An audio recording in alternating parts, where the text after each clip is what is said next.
Welcome to AI News in 10, your top AI and tech news podcast in about 10 minutes. AI tech is amazing and is changing the world fast. For example, this entire podcast is curated and generated by AI using my and my kids' cloned voices.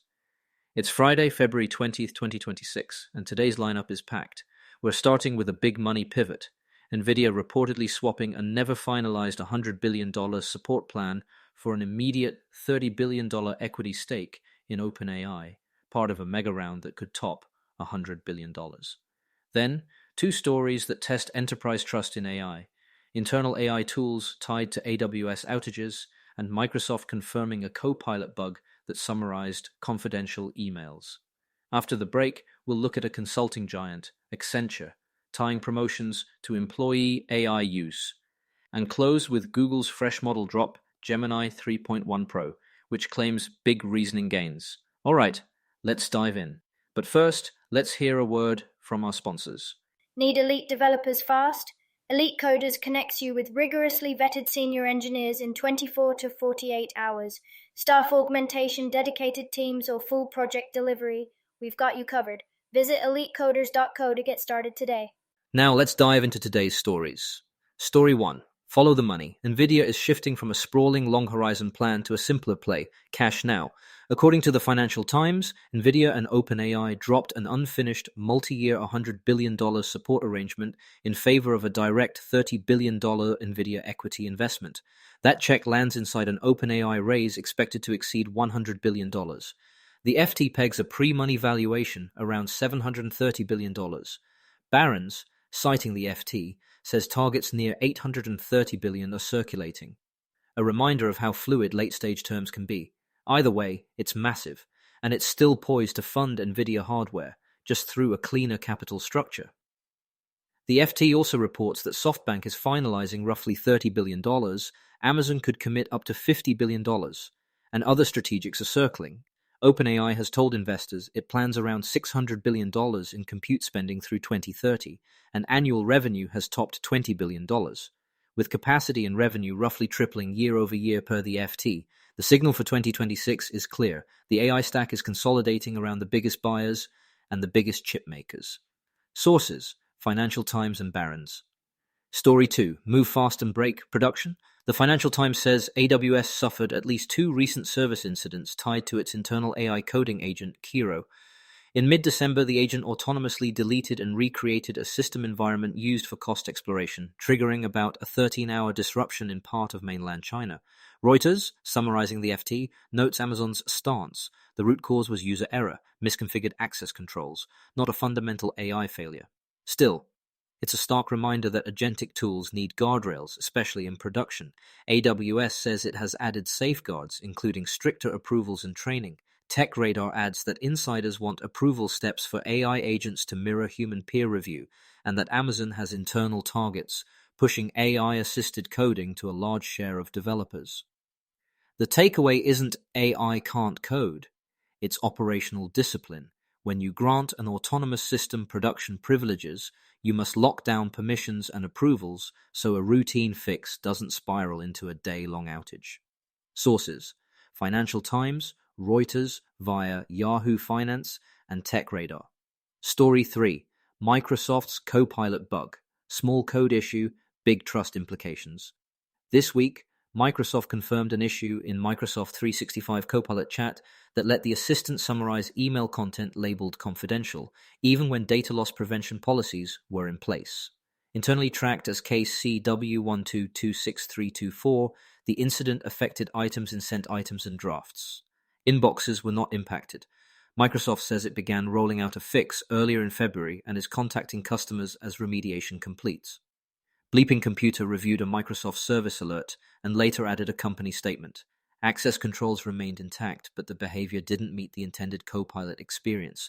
Protected content should be excluded. TechCrunch and TechRadar corroborate the details and timing. No public count of affected tenants yet. Bottom line, enterprises are wiring AI into core workflows. Mail, docs, meetings. When the AI layer doesn't fully honor sensitivity labels or DLP rules, it's not just a glitch, it's a governance gap. Expect more vendors to publish tighter, testable guarantees. that AI features enforce the same policies as the systems they sit atop. Sources: Bleeping Computer, TechCrunch, TechRadar, and Tom's Guide. Before we continue, here's a quick message from our sponsors. This episode is brought to you by Family GPT, the AI chat platform actually designed for kids. If your children are curious about ChatGPT, but you're worried about what they might see, Family GPT gives you full parental controls, content filtering, and the ability to align responses with your family's values, whether Christian, Muslim, Jewish, secular, and many more. Monitor every conversation, set usage limits, and let your kids explore AI safely. No ads, no data selling, complete privacy. Sign up free at familygpt.chat. That's familygpt.chat. All right, let's get back to it. Story 4. Accenture is putting its money and promotions where the AI is. According to FT-linked reporting summarized by Morning Brew and others, Accenture has told senior managers and associate directors that regular use of the firm's AI tools will factor into promotion decisions. Some teams are tracking weekly logins to internal platforms to gauge adoption. This follows earlier guidance from CEO Julie Sweet. Adapt to AI or risk being left behind. The company has been investing heavily in generative AI training across its massive workforce, positioning itself as a reinvention partner for clients embedding AI into operations. Not everyone is thrilled. Some staff have criticized the quality of internal tools, but the signal is clear. Enterprise services are moving from encourage AI to measure AI. For candidates eyeing promotion, expect show your AI work to become a recurring theme. Sources: Morning Brew, The Times, and The Economic Times. Story 5. Google's latest model refresh, Gemini 3.1 Pro, is rolling out. Announced yesterday and landing today across key channels, 3.1 Pro is framed as a step up in complex problem solving and reasoning. Ars Technica reports Google is touting benchmark gains, including 77.1% on the ARC AGI2 benchmark versus Gemini 3 Pro's prior score, plus improvements on coding and agent tasks. 9 to 5 Google notes it's available in preview via AI Studio, Vertex AI, and developer tools like Android Studio, and rolling into the consumer Gemini app and Notebook LM for subscribers. If you're a builder, the immediate questions are twofold. What's the real-world delta on your hardest tasks, data synthesis, graph reasoning, multi-step agents? And what's the total cost once you factor in context window, throughput, and guardrails?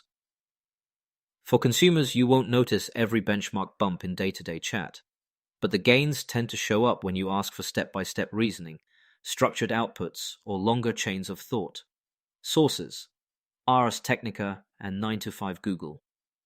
Before we wrap, a quick education note worth tracking. Adobe says it's making Firefly, Photoshop, and Acrobat free for students at accredited higher ed institutions across India, pairing access with AI-first curricula and credentials. It's a notable bet on broad AI-powered creative skills and a template others could follow. Source: Adobe Newsroom. Recap: Nvidia opts for a clean $30 billion equity bet on OpenAI as the raise swells. AWS learns the hard way that agentic ops need rigorous guardrails. Microsoft plugs a Copilot hole that let confidential emails be summarized.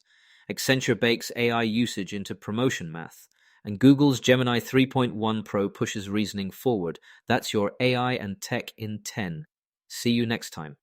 Thanks for listening, and a quick disclaimer. This podcast was generated and curated by AI using my and my kids' cloned voices. If you want to know how I do it or want to do something similar, reach out to me at emad@ainewsin10.com. That's AInews in 10.com. See you all tomorrow.